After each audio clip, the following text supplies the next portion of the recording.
nature of sky and earth, of extreme storm, manifest to conflict in weapons, but where does one make peace in nature slash excuse slash tafrinto? Mentioned in Psalm 119, example, my soul clings to the dust, revive me according to your word.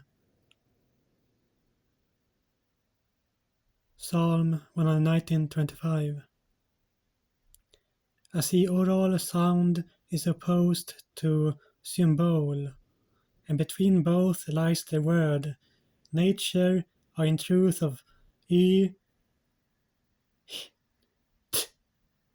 it, nature in hidden good power of rint. If one not have a religious way, but human nature of truth and dedication to good, fair, true, and decent.